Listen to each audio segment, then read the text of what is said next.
좌우 옆에 바라보시면서 인사할까요?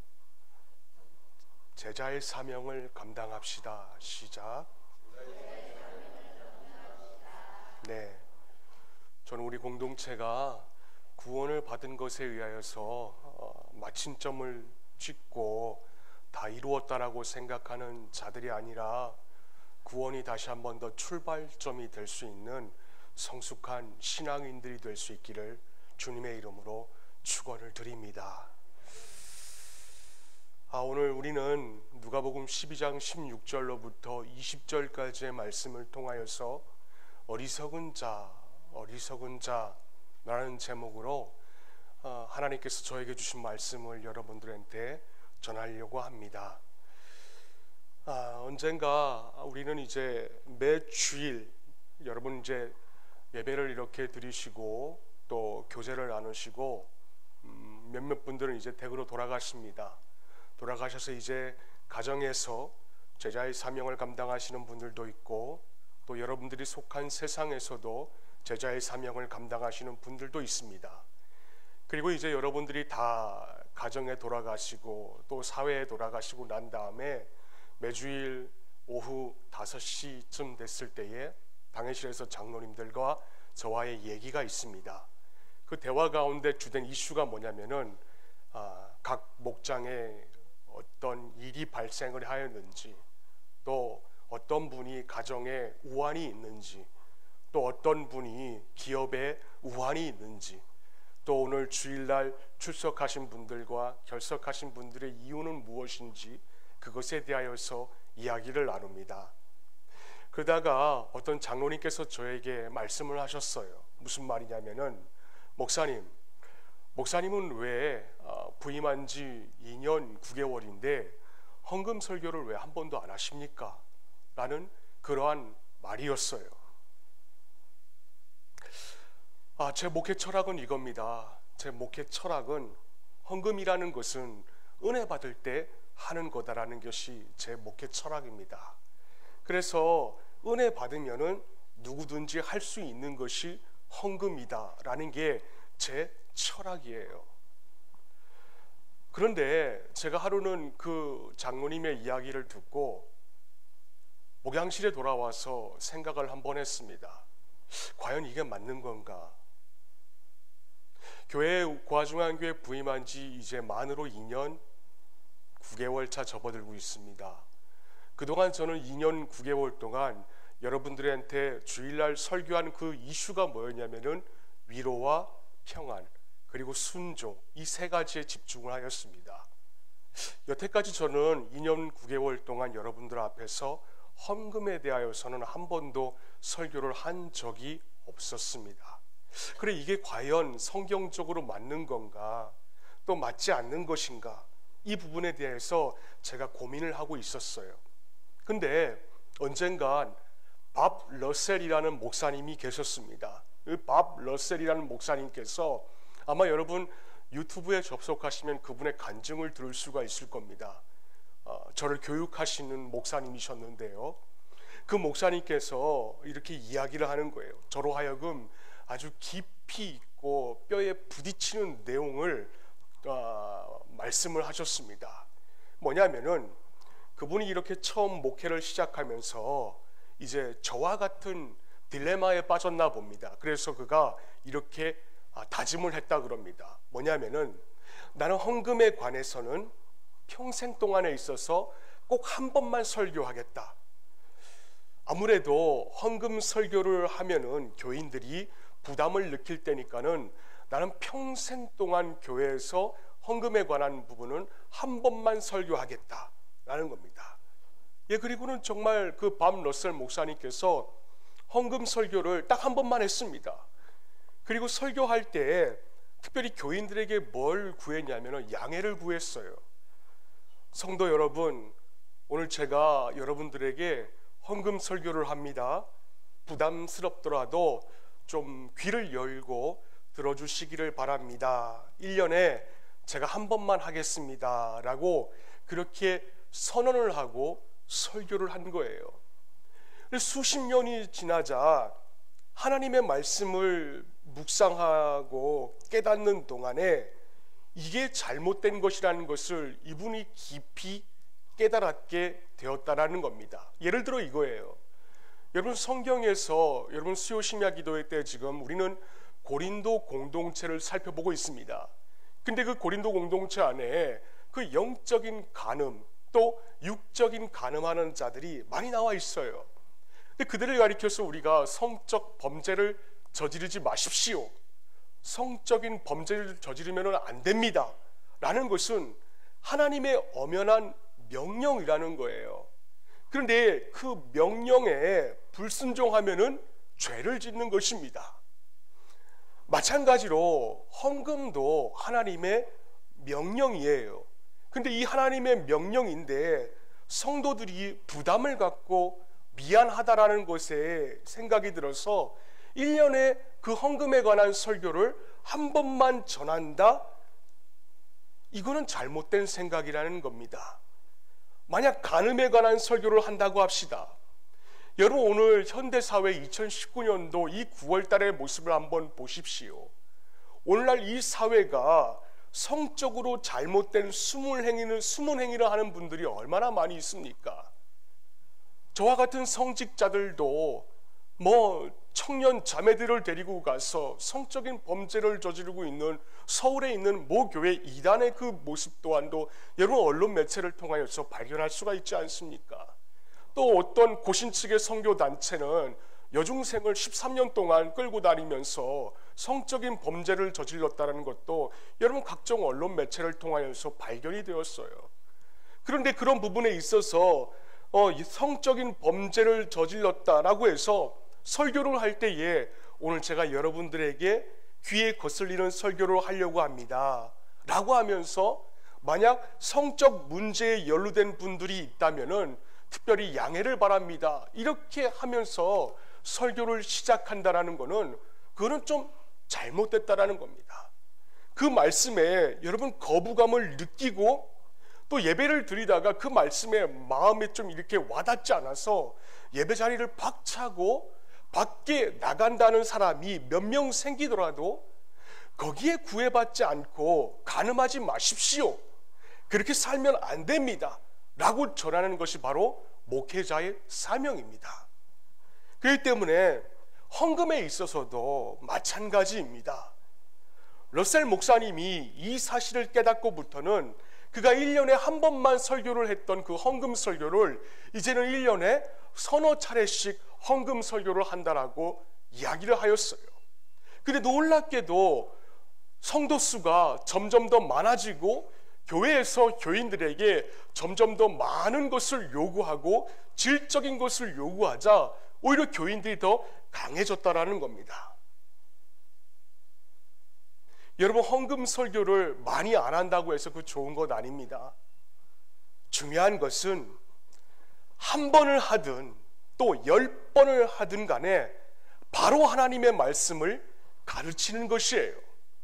그래서 하나님 앞에 교인들이, 지체들이 정직하게 신앙생활하게 만드는 것, 그게 바로 교회의 사명입니다. 자, 그럼 이런 차원에서 제가 여러분들에게 한번 심도 있게 여쭤봅니다. 여러분은 헌금 생활을 바로 하십니까? 헌금을 제대로 하는 신앙생활 하십니까? 그러면 여러분은 성공한 신앙인입니다. 근데 반대로 헌금을 제대로 못하는 신앙생활을 하십니까? 그러면 여러분은 삶에서 실패를 하고 말 것입니다. 왜? 제가 그 연유에 대해서 성경적으로 몇 가지씩 여러분들에게 말씀을 하겠습니다. 여러분, 예수님은 신약 성경에서 주된 이슈가 있었습니다. 그게 뭐냐면 바로 재물이었어요. 돈이라는 것을 말씀하실 때 예수님은 그 돈을 누구에게다 비유를 했냐면은 가나안 땅의 이방신인 만몬 신에게 비유를 하였습니다. 여러분, 성경에 나와 있습니다. 우리 한번 읽어볼까요? 시작. 너희가 하나님과 아멘입니다. 여러분, 예수님이 지금 산상수훈을 하고 계시는 말씀이에요. 그 산 위에 올라가서 제자들과 예수님을 따르는 형제 자매들에게 뭐라고 말씀하냐면은 너희가 하나님과 재물을 겸하여 섬기지 못한다라고 하는 것입니다. 근데 우리는 재물이라고 했을 때 영어적으로 봤을 때는 money라고 알고 있지만은 킹제임스 버전, 그러니까 원어 성경에 가장 가까운 성경인 그 본문을 보시면은 하나님과 재물이라는 단어를 설명할 때 God and mammon이라고 기록을 해놓고 있다라는 거예요. 자, 그럼 만몬이 뭘까요? 만몬은 그 당시 시대에 있어서 그 가나안 땅의 재물의 신이었습니다. 바알과 같은 등급을 이루고 있는 신이었어요. 근데 여러분, 이 만몬이라는 가나안 신의 첫째 주문이 무엇인 줄 아십니까? 제가 문헌을 보고 깜짝 놀랐습니다. 그 만몬의 첫째 주문이 뭐냐면은 돈이면 다 된다라는 거예요. 돈이면 다 된다. 이건 우리의 생각을 속이는 겁니다. 여러분, 가룟 유다를 한번 기억해 보세요. 가룟 유다. 만몬은 그에게 돈이면 다 된다, 이 생각을 그 예수의 제자에게 집어넣음으로 인하여서 예수님과 은 30냥을 맞바꾼 자였습니다. 그의 결말이 어땠습니까? 결국 창자가 터져서 죽고 말았어요. 몇 년 전만 하더라도 여러분, 교통 위반을 하여서 경찰에 걸리면 종종 돈으로 해결이 될 때가 있었습니다. 면허증 뒤에 10,000원짜리를 숨겨가지고 줘서 해결될 때가 있었어요. 또한 우리 이렇게 교회를 건축하거나 또 집을 건축할 때에 건축 허가증이 나오지 않으면은 그 당시에도 어려운 상황 가운데서도 돈으로 해결할 수 있는 그런 상황이 있었습니다. 그런데 여러분, 이렇게 돈이면 모든 것이 해결된다라는 그 생각은 사회의 부패로 이어집니다. 또 건축의 그 부실 허가로 인하여서 대형 사고로 이어지는 것이에요. 돈이면 다 된다라는 그 생각이 우리를 속이고 있는 거라는 겁니다. 또 여러분, 두 번째 그 만몬의 주문이 뭔지 아십니까? 두 번째 만몬의 주문은 그 가나안 사람들에게 돈이면 행복하다라는 겁니다. 돈이면 행복하다. 그래서 우리로 하여금 자꾸만 옆에 사람과 옆에 가정과 비교의식에 빠지게 만듭니다. 내가 저치보다도 100만 원만 더 벌면 내가 행복할 텐데, 내가 저치보다도 더 많이 벌 수만 있다면은 내가 좀 더 행복할 수 있을 터인데, 이것이 만몬이 여러분들의 마음을 속이려고 하는 주문이에요. 돈이 나를 행복하게 만든다. 돈이면 다 해결된다. 그 순간부터 우리의 마음속에 뭐가 생기게 됩니까? 비교의식이 생기게 되고 상대주의에 빠지게 되어서 사람을 평가하는 기준이 돈, 그걸로 바뀌어버리고 맙니다. 여러분, 이렇게 속아 살면은요, 우리가 그 만몬신에게 속아 살면은 그 결말이 어떤 줄 아십니까? 우리 한번 읽어봅시다. 시작. 그러므로 나도 너를 쳐서 병들게 하였으며 내 죄로 말미암아 너를 황폐하게 하였나니 내가 배부르지 못하고 항상 속이 빌 것이며 네가 감추어도 보존되지 못하겠고 보존된 것은 내가 칼에 붙일 것이며 네가 씨를 뿌려도 추수하지 못할 것이며 감람 열매를 밟아도 기름을 내 몸에 바르지 못할 것이며 포도를 밟아도 술을 마시지 못하리라. 가나안 땅의 신인 그 만몬을 섬김으로 인하여서 결과가 이래요. 돈이면 다 된다. 돈이면 나 행복할 수 있다. 그 결과가 하나님께서 네 몸에 병이 들 수도 있다라는 겁니다. 또 아무리 우리가 수고해서 번다고 할지라도 여러분, 우리가 하나님 앞에서 정직한 삶을 살지 못하면은 그 재산 네 것이 되지 않는다라는 겁니다.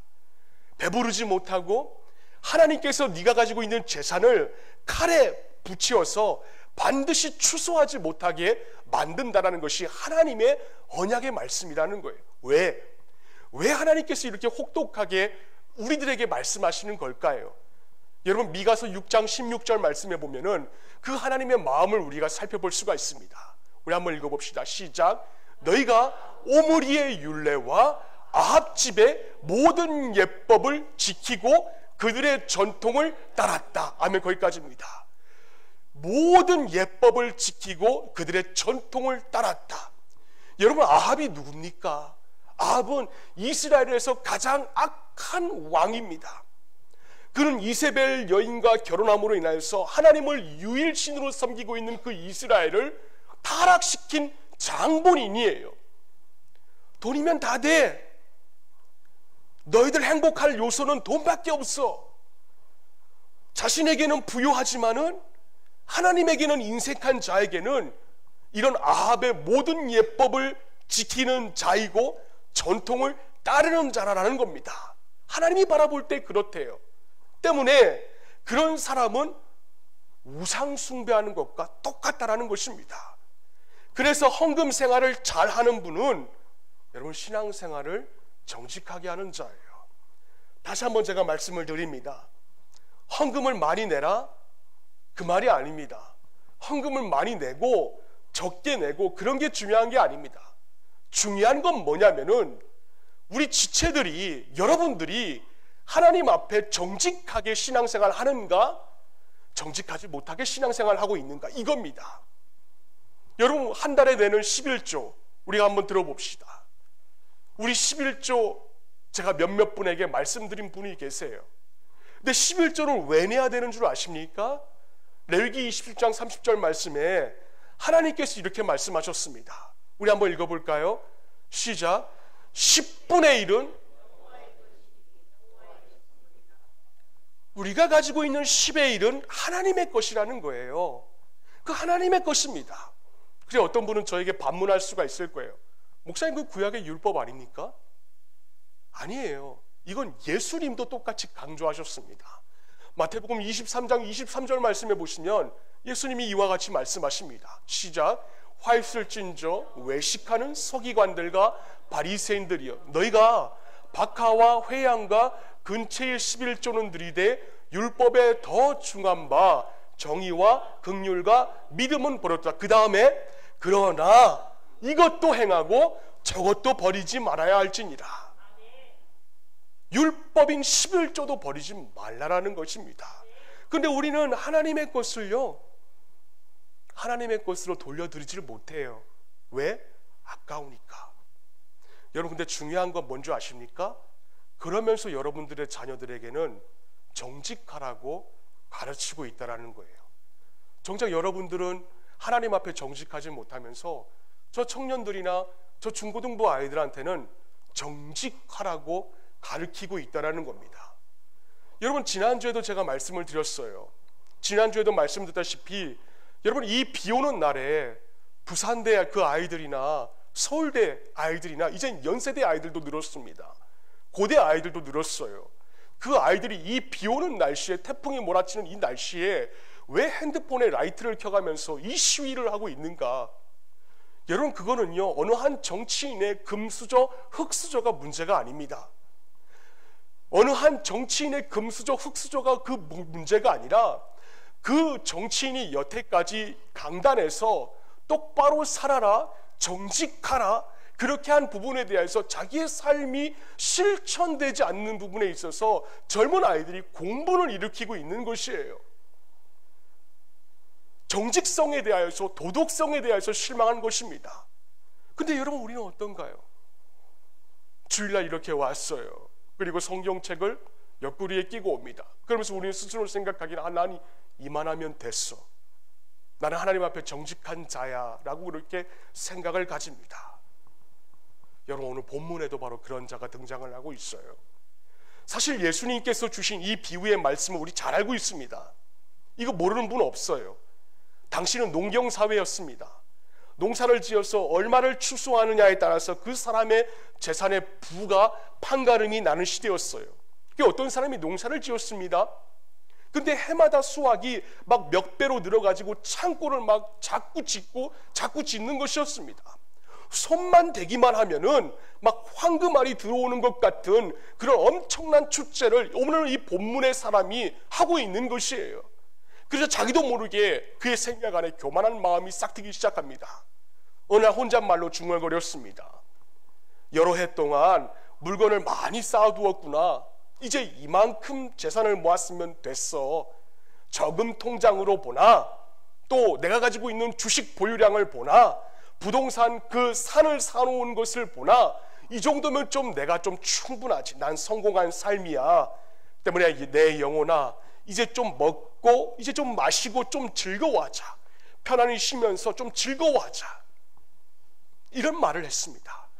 여러분, 그러나 사람은 듣지 않을지 모르겠지만은 우리의 내면을 통찰하시는 하나님께서는 그 부자의 이야기를 듣고 계셨습니다. 여러분, 오늘 이 부자에게 뭐라고 말하십니까? 본문의 20절 말씀에 보니까 하나님이 이와 같이 말씀하십니다. 시작. 어리석은 자여, 오늘 밤에 네 영혼을 도로 찾으리니 그러면 내 준비한 것이 누구의 것이 되겠느냐. 어리석은 자여. 여러분, 오늘 2019년 9월 22일에 예수님께서 여러분들에게 똑같은 질문을 여러분들에게 던지고 계세요. 어리석은 자여, 오늘 밤에 네 영혼을 도로 찾으면은 네 적금 통장에 있는 재산과 네가 벌어놓는 그 재산이 누구의 것이 되겠느냐라고 여러분들에게 질문을 하고 있습니다. 자, 그럼 주님께서 왜 이 자에게 어리석은 자라고 이야기하고 계실까요?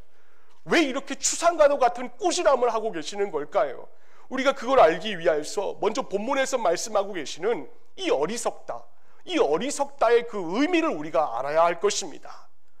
여러분, 이 어리석다라는 이 단어의 말씀은 두 단어의 합성어입니다.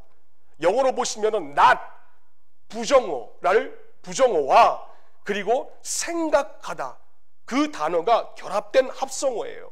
그러니까 하나님께서 생각하시는 어리석은 자의 의미는 생각이 없는 자입니다. 생각을 안 하는 자예요. 생각 없이 자기의 마음의 무모함과 성급함을 툭툭 그냥 말로 내뱉고 그대로 표현하는 자들이 있잖아요. 그 자들이 하나님 바라보실 때는 너 참 어리석다, 그런 겁니다. 누가 그렇게 살았습니까? 오늘 본문의 1절 말씀에 보시면은 예수께서 먼저 제자들에게 말씀하여 이르시되 바리새인들의 외식을 주의하라라고 했습니다. 여러분, 당시 유대인의 사고방식이 뭐였냐면은 이거였어요. 내가 하나님의 말씀대로 살기만 하면은, 하나님께 순종하기만 하면은 내가 재물의 복을 받는다, 이거였습니다. 그래서 신명기 28장 4절로부터 5절까지의 말씀대로 내 몸의 자녀와 네 토지의 소산과 네 짐승의 새끼와 소와 양의 새끼가 복을 받을 것이며 네 광주리와 네 떡반죽 그릇이 복을 받을 것이다. 유대인들은 이 말씀을 그대로 믿었던 자들이었어요. 근데 문제는 뭐냐면은 이들이 하나님께 복을 받았다는 것을 많은 이웃들에게 증거를 하고 싶었다는 겁니다. 자랑하고 싶었어요. 그래서 삶의 최대의 목표가 뭐냐면은 하나님의 말씀에 순종하는 것도 있었어요. 근데 그 하나님의 말씀에 순종하는 것보다도 그 위에 뭐가 있었냐면은 재물을 많이 모아두는 것, 바로 그게 위에 있었다라는 것입니다. 여러분, 시편 14편 1절 말씀에 보니까 하나님께서 뭐라 말씀하셨습니까? 어리석은 자는 그의 마음에 이르기를 하나님이 없다 하는도다라고 하였습니다. 여러분, 이 말씀의 어리석은 자는 하나님을 인정하지 않는 자가 아니에요.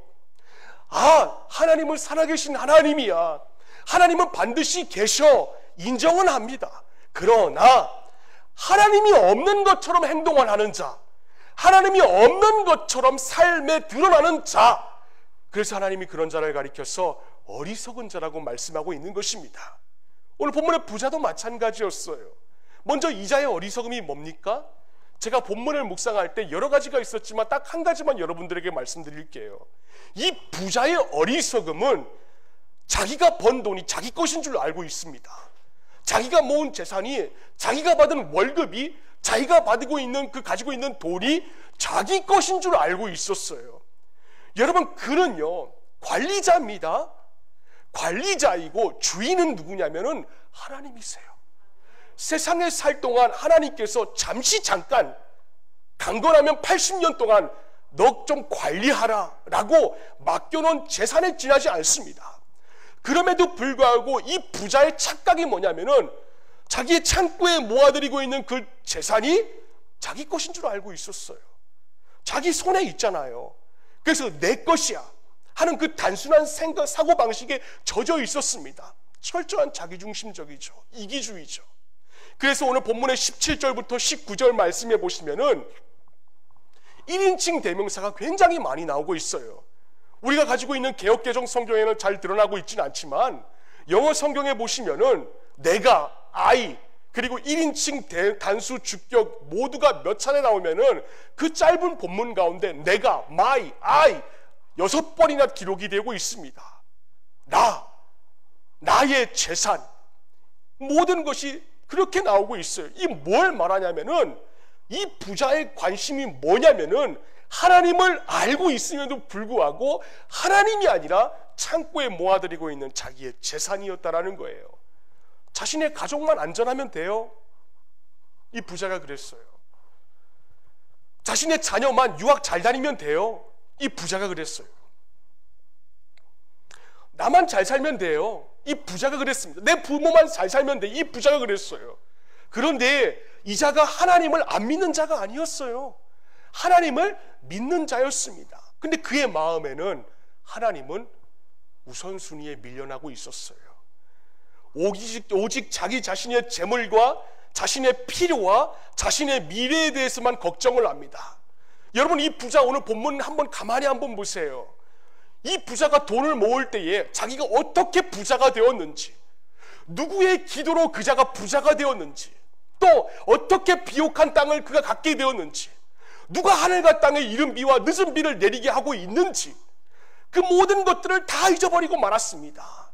아니, 설사 자신의 그 부귀와 축복 뒤에 하나님이 계신다라는 것을 이 자가 혹 알고 있을지는 모르겠지만은 그는 전혀 그 부분에 대해서 감사하는 마음은 없었다라는 거예요.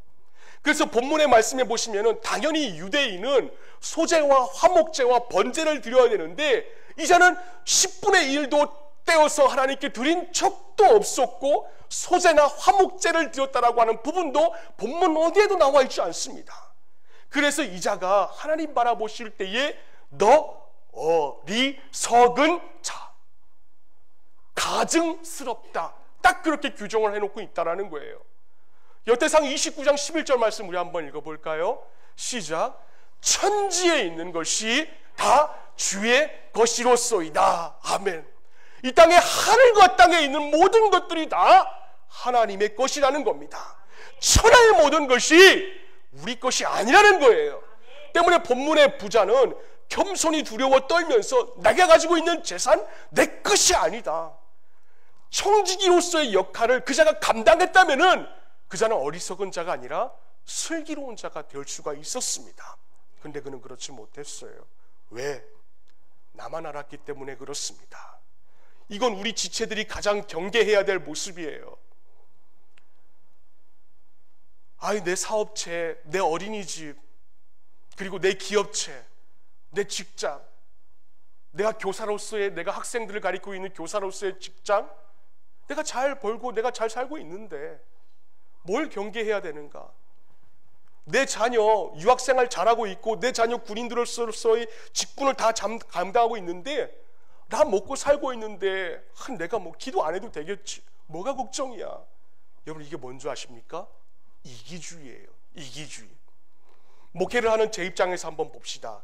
제 입장에서 본다면은 50명 남짓하는 이 작은 교회입니다. 이 작은 교회를 한다고 우왕좌왕하고 있을 때에 교회가 어렵다고 저 목양실에서 참 고뇌 많이 하거든요. 교회가 힘들다고 참 고뇌를 많이 합니다. 근데 성도들이 좀 모이면 제법 큰 교회 되었다고 고민 없이 고뇌 없이 그냥 내가 행복하기만 한다면은 저는 사꾼 목사예요. 문제는요, 큰 교회 작은 교회가 아니라는 거예요. 성공하고 성공하고 성공하지 못하는 것이 문제가 아니라는 겁니다. 정말 중요한 것은 내가 하나님 앞에 정직하게 살고 있는가?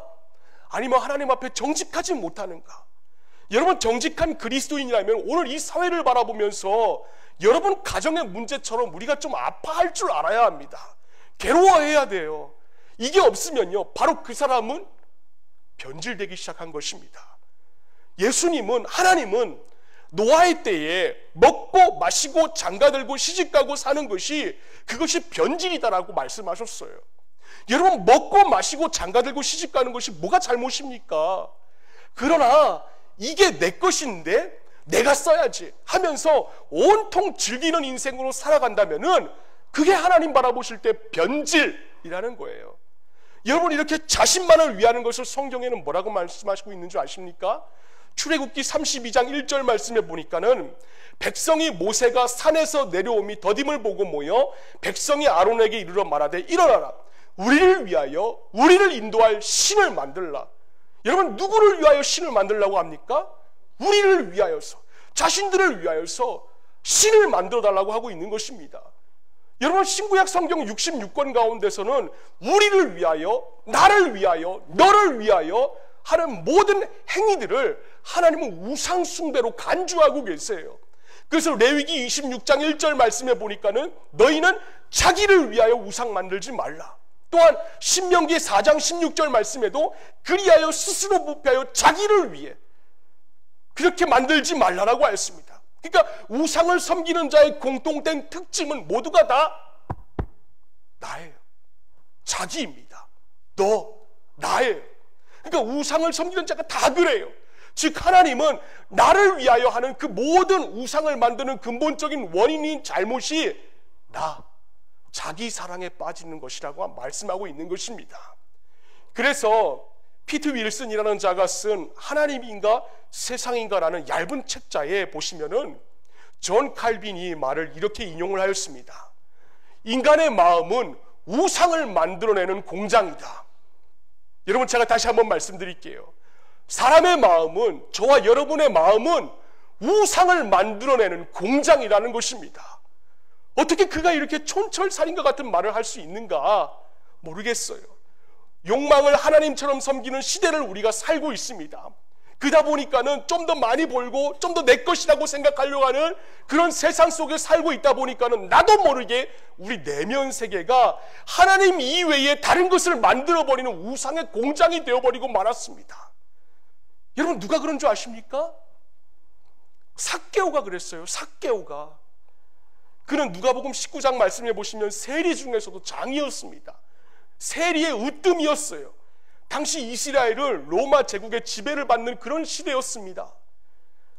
점령국 로마는 모든 식민지에 가혹한 세금을 부과하고 그 현지의 부와 현지의 자본을 로마와 로마시에 있는 1%의 시민에게 부여하였어요. 그 결과 식민사회는 빈곤해집니다. 또 재산, 그 모든 재산은 속국으로 남을 수밖에 없었습니다. 딱 두 부류만 제외하고, 한 부류는 어떤 부류였냐면 로마 시민들, 그리고 또 다른 한 부류는 바로 세리였습니다. 세리. 그들은 로마인을 대신하여서 소득세를 징수하였고 그 결과 모든 사람들에게 개, 돼지 취급을 받았어요. 그리고 삭개오는 그 자들 가운데서도 그 개, 돼지 취급을 받는 자들에게서도 가장 으뜸이었습니다. 예, 삭개오가 그런 자였어요. 그런데 왜 그는 그런 직업을 택하고 말았을까요? 여러분, 그런 거 한번 고민해 본 적 있을까요? 있으세요? 무엇 때문에 그가 가족을 버리고, 무엇 때문에 그가 이스라엘이라는 나라를 배신하고, 무엇 때문에 그가 사회에서 개, 돼지 취급을 받고 있는 천민으로 살아가고 있는 것을 감수하고 있느냐라는 겁니다. 답은 딱 하나죠. 그의 마음의 우선순위에 있는 재물, 바로 그거였습니다. 그는 자기 가족 대신에 돈을 택하였어요. 그는 자기를 위하여서 나라 대신에 돈을 택하였습니다. 그리고 그는 자신의 신분보다도 자기를 위해서 돈이라는 것이 더욱 가치가 있었어요. 돈을 위하여서는 다 희생해도 되었습니다. 돈을 위해서는 내 가족도 배신할 수가 있었고, 돈을 위해서는 어떤 공동체도 그가 배신을 할 수가 있었습니다. 주님은 이런 자에게 뭐라고 하였습니까?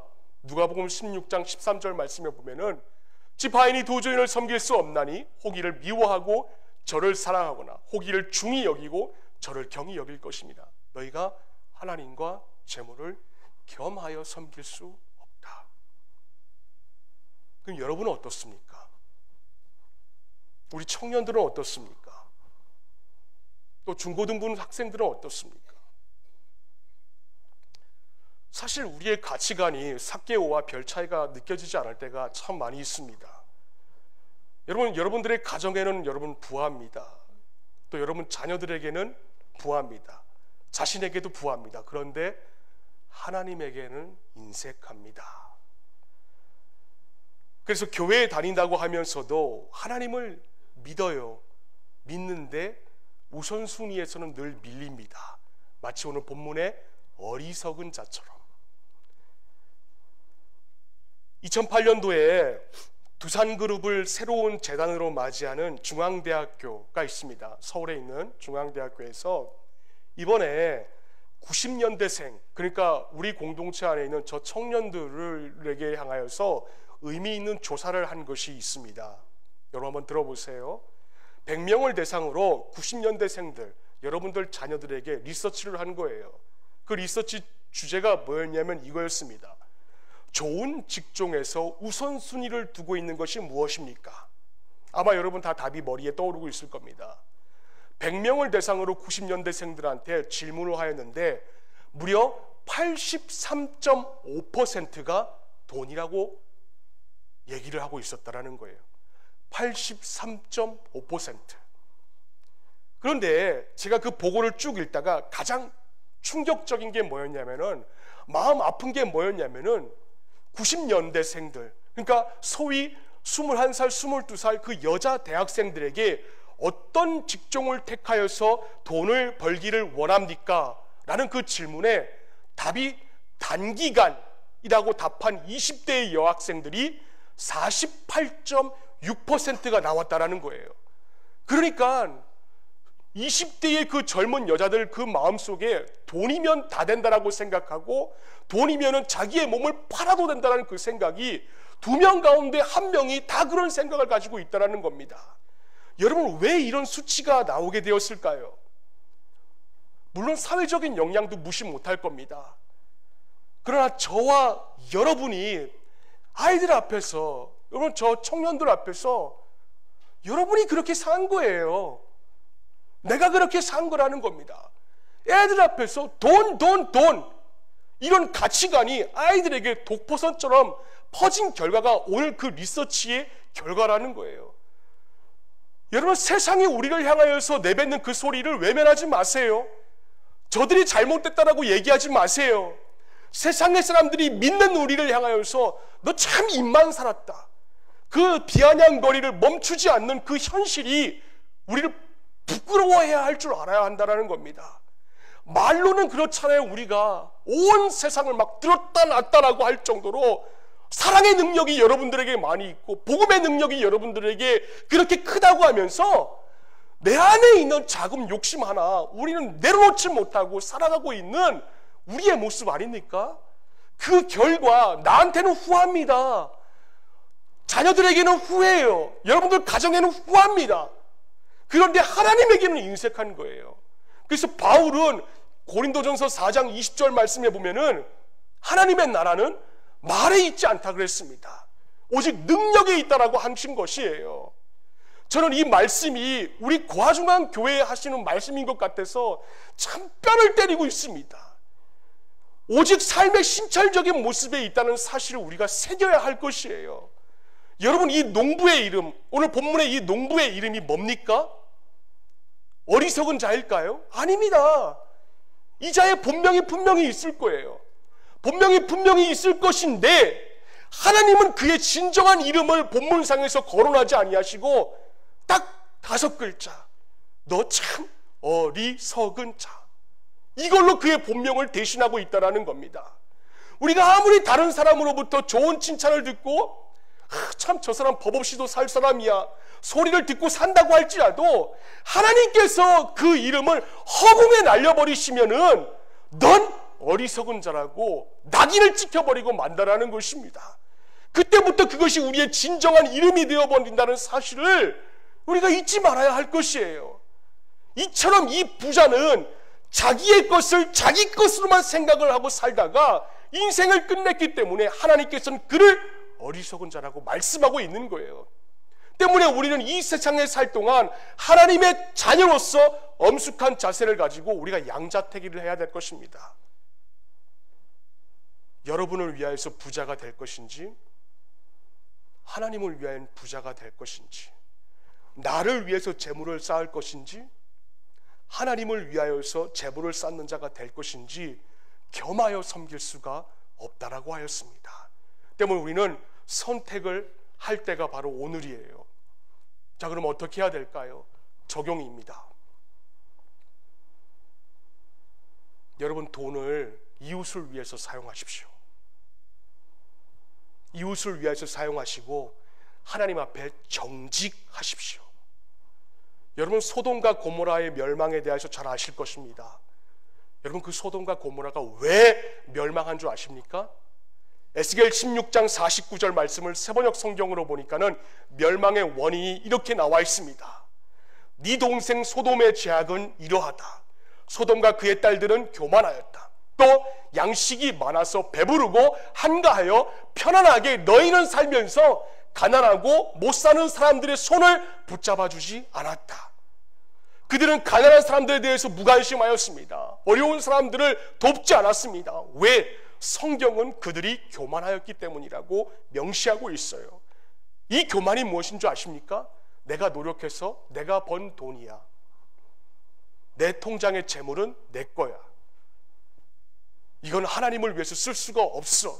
그래서 그 돈 내 것이라고 이들이 분류를 한 것입니다. 그래서 신명기 8장 18절 말씀해 보시면은 네 하나님 여호와를 기억하라. 그가 너에게 재물 얻을 능력을 주셨다라고 하였습니다.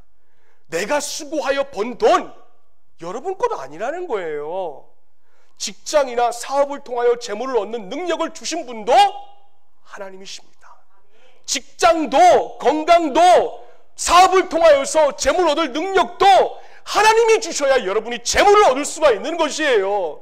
내가 가지고 있는 것 중에 여러분이 창조한 것이 무해가 있습니까?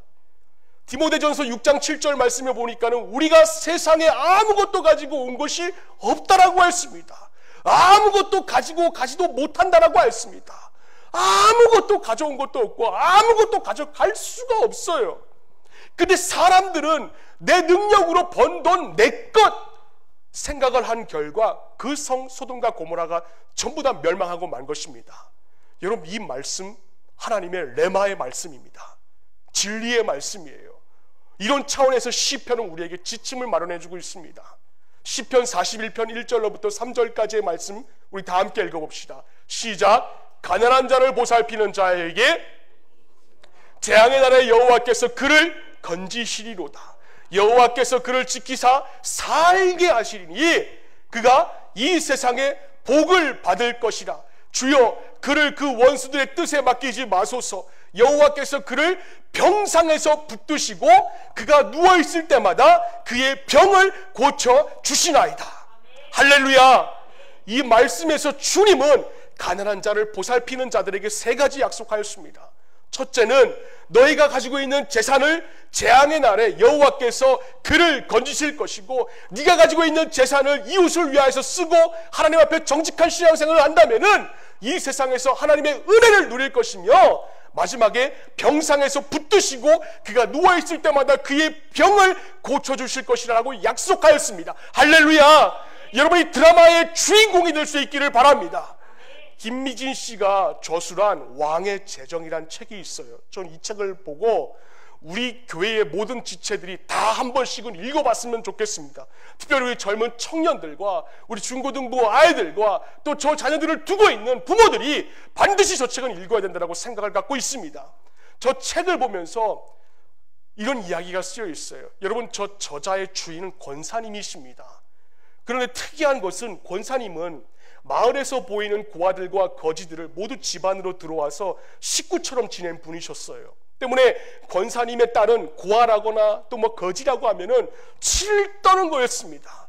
근데 이제 세월이 지나가지고 딸이 결혼할 때쯤 되니까는 그 권사 어머니가 딸을 불러놓고 기도를 하는 거예요. 하나님, 이 아이가 결혼을 합니다. 집으로부터 결혼을 하면은 집으로부터 반경 1km 안에 있는 모든 거지들과 고아들이 없게 하여 주옵소서. 우리 미진이가 다 해결하게 하여 주시옵소서. 이렇게 기도를 한 것입니다. 그래서 딸이 기도가 기가 차니까는 아멘을 안 하는 겁니다.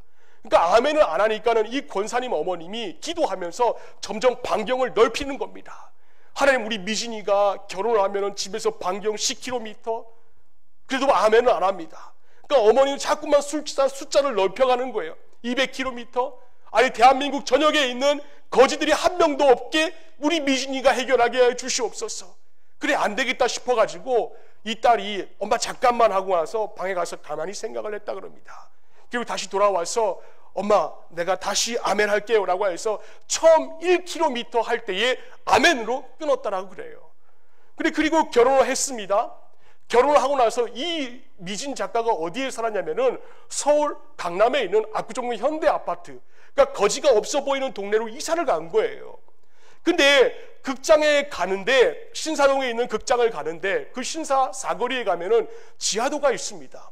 그 지하도를 내려가는 순간 노숙자들이 있는 거예요. 그 지하도는 딱 집에서 500m도 안 되는 거리였습니다. 순간 이 미진 작가가 어머니의 기도가 떠올랐다라는 거예요. 펑펑 울었습니다.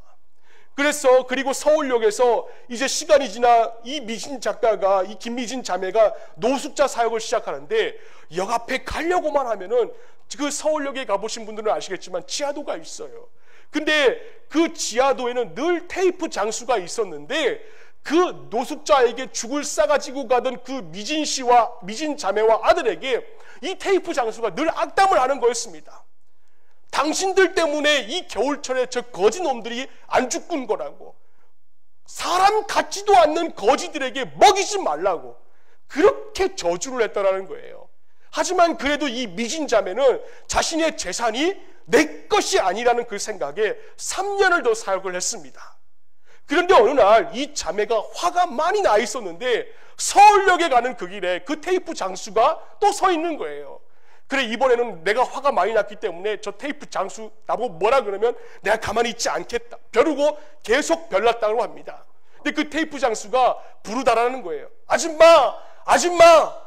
그 속으로 벼르고 갔지만은 무서워가지고 이 자매가 제대로 쳐다보지 못하고 지나가려고 했는데 또 부르는 거였다는 겁니다. 아줌마. 그래, 어쩔 수 없이 고개를 들었는데 그 테이프 장수가 한쪽 손에 엄지손가락을 치켜들면서 이렇게 말을 했다는 거예요. 아줌마가 믿는 예수는 진짜 예수야. 진짜 예수. 이랬다라는 겁니다. 여러분, 우리도 이런 모습을 가져야 되지 않겠습니까? 우리 지역 주민들에게 말이에요. 여러분 카센터에 오시는 손님들에게, 그리고 여러분 가르치고 있는 학생들에게, 여러분 방문하는 곳곳마다 당신이 믿고 있는 예수는 진짜 예수야, 이런 말 우리가 들어야 되지 않겠습니까? 그래, 바울이 우리 공동체에게 귀한 가르침을 줍니다. 우리 한번 읽어볼까요? 시작. 내가 이 세대에서 부한 자들을 명하여 정함이 없는 재물에 소망 두지 말고 오직 우리에게 모든 것을 후히 주사 누리게 하시는 하나님께 두며 선을 행하고 선한 사업을 많이 하고 나누어 주기를 좋아하며 너그러운 자가 되게 하라. 아멘. 여러분, 우리 돈에 가치를 두지 맙시다. 여러분이 가지고 있는 것 그 여러분의 것 아닙니다. 여러분, 예수를 사랑한다고 하면서도 예수의 몸된 교회를 사랑하지 않는다는 것은, 그거는 말이 맞지를 않습니다. 사람 앞에서나 하나님 앞에서 정직합시다. 하나님께 가치를 둡시다. 그리고 하나님의 것은 하나님께 드립시다. 11조 올바르게 하시고 범사에 감사라는 그 말처럼 감사 헌금은 단돈 2,000원이라도 좋으니 매주마다 냅시다. 그리고 이 지역사회에 있는 이웃들을 한 번 더 돌아보시기를 바랍니다. 말이 아무리 많은 사람이라도 예수님은 섬김을 받으려 온 것이 아니라 섬기려 왔습니다. 그럼 우리가 예수를 사랑한다면 그 말 많은 사람까지도 우리가 사랑할 줄 알아야 되는 마음이 있어야 되는 겁니다. 우리가 이 일에 좀 동참합시다.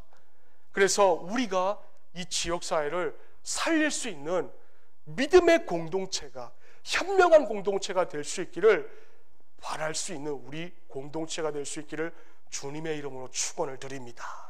할렐루야. 기도합시다.